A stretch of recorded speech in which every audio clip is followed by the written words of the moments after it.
Good afternoon. My name is Marianne Bassil. I worked on the aerodynamic mechanisms leading to rolling noise.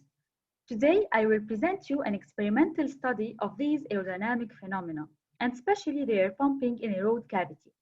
I work with Julien Cesbron and Philippe Klein, who also are the co-authors of this paper. The study was done at Université Gustave Eiffel in Nantes, France. First, I will begin with the literature review concerning the different aerodynamic phenomena, including air pumping.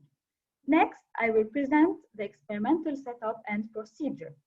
Then I will continue with the results to finally end up with conclusions and future works. So, let me first begin with the main mechanisms leading to rolling noise. We can distinguish two types of sources. The first one is the mechanical phenomena, including the radial and tangential vibrations of rubber and tire carcass, in addition to the stick slip and stick snap phenomena. The second one is the aerodynamic phenomena consisting of the air turbulence mechanisms and air pumping accompanied by air resonances. I will explain the air pumping by detail in the following.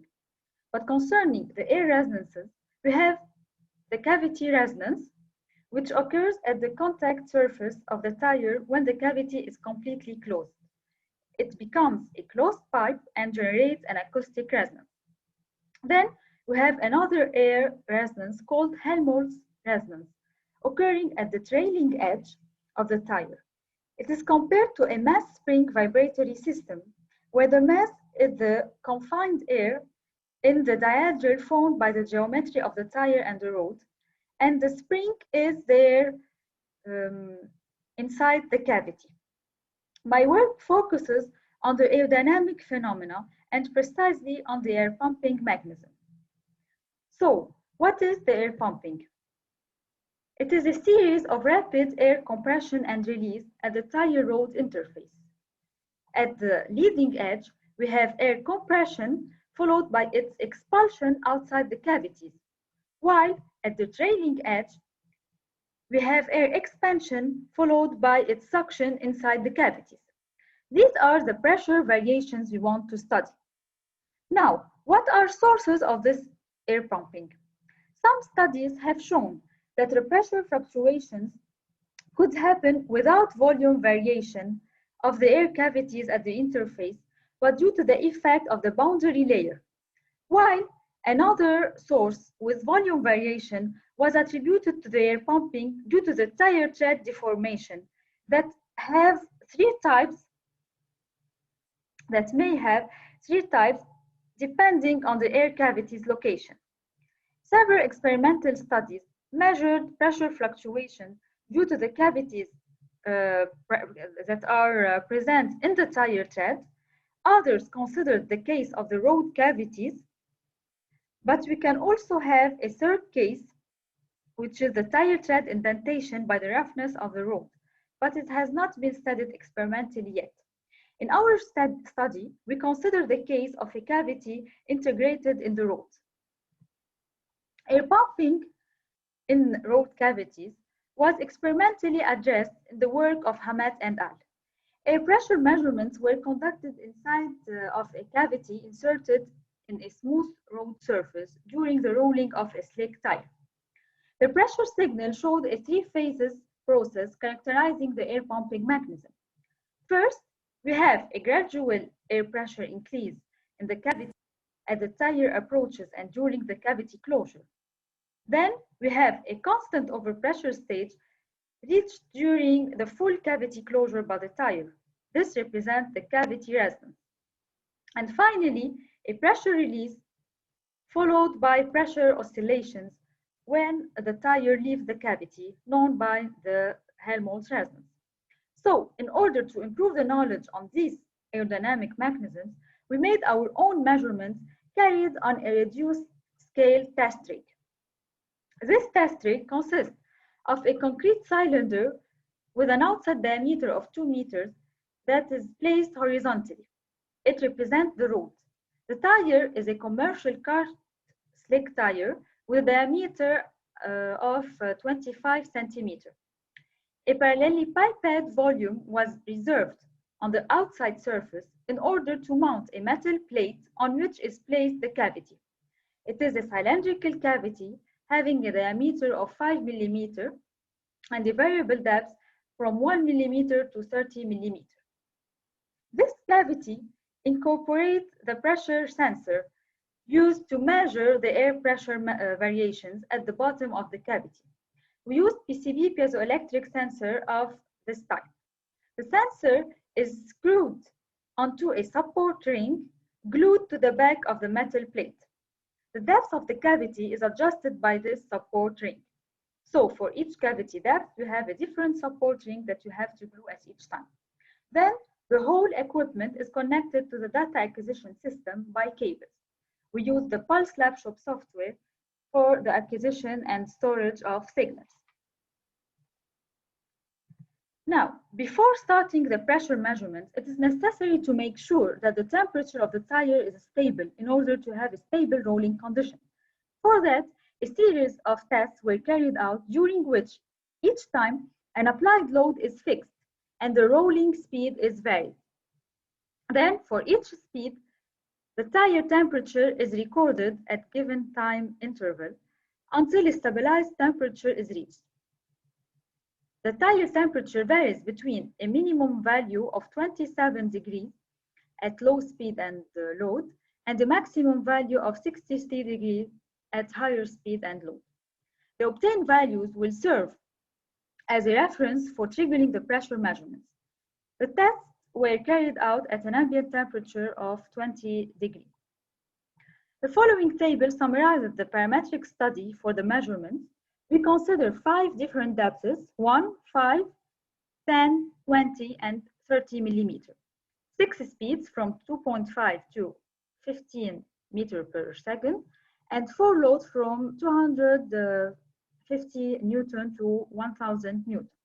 For each combination, we store 100 passages of tire, so we get 100 signals that we export to calculate the average signal.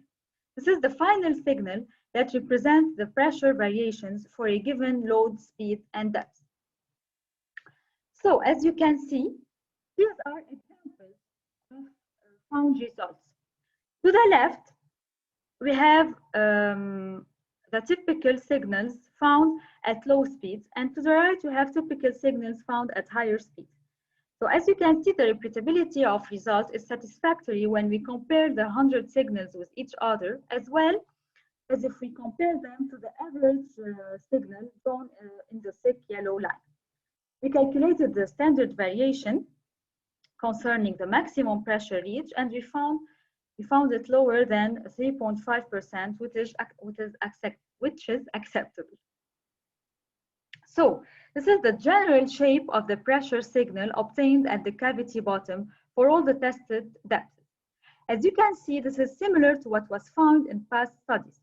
We found the compression phase during the cavity closure, then the overpressure with a constant stage, and finally the pressure drop at the cavity opening, followed by damped oscillation with increased frequency. Now, let us see the effect of each varied parameter on the air pumping. We begin with the load. For the compression phase, the maximum pressure is independent of the load. That only conditions the duration of the contact. In fact, the contact length increases with the load increase. For the expansion phase, the frequency, the amplitude, and the number of oscillations are also independent of the load. So we can deduce that the applied load has a negligible effect on air pumping. For that, we will present in the following the results for the load of 1000 Newton. And we will begin with the effect of the rolling speed. So these figures show that for each depth, the maximum pressure reached at the cavity bottom increases with the speed increase. Furthermore, if we plot the variation of the maximum pressure as a function of the speed and for all tested depths, we found that the pressure increases linearly with the speed if the ratio L over D is greater or equal to 4, with L the depth of the cavity and D the diameter of this cavity. For a lower value, relationship isn't linear. On the other side, the stage length allows us to calculate the total contact length by adding it to the cavity diameter. If we plot the variation of the contact length as a function of the speed, we find that the contact length slightly varies with the speed, and it was found between 3.2 centimeter and 4 centimeter. Now for the expansion phase, if the rolling speed increases, the frequency and the amplitude of the oscillations increase, as well as for the minimum pressure reached. The difference between the minimum and the maximum pressure, noted delta P, increases also with the speed. So we can deduce that pressure fluctuations and thus air pumping increases with the speed increase. Finally, we arrive to the last parameter, the cavity depth. We found that the overpressure generated at the cavity bottom increases if the cavity depth decreases. This was valid for all tested speeds and is most likely due to the penetration of the tire tread into the cavity during contact. In fact, when this penetration happens, it has a greater impact for shallow depth, because when the depth decreases, the volume variation is important compared to the cavity volume. So the air circulation is no more facilitated in this case, which increases the compression inside the cavity. Furthermore, for a given depth increase, the maximum pressure becomes invariant with respect to the smaller depth. As for the contact length, it is invariant with the cavity depth variation. Now, concerning the expansion phase, if the cavity depth increases, the frequency of oscillation decreases, their amplitude increases, and the pressure difference between the maximum and the minimum pressures also decreases. So we can deduce that air pumping decreases with the increase of the depth. On the other side, if you want to compare the impact of the three tested parameters, we can deduce that the cavity depth had the greater impact on air pumping, which enhances the effect of the cavity volume variation, often neglected in past studies. So, if you want to end up with conclusions, we used a reduced scale test rig in order to measure the air pressure variation at the bottom of a cylindrical cavity during the rolling of a slick tire.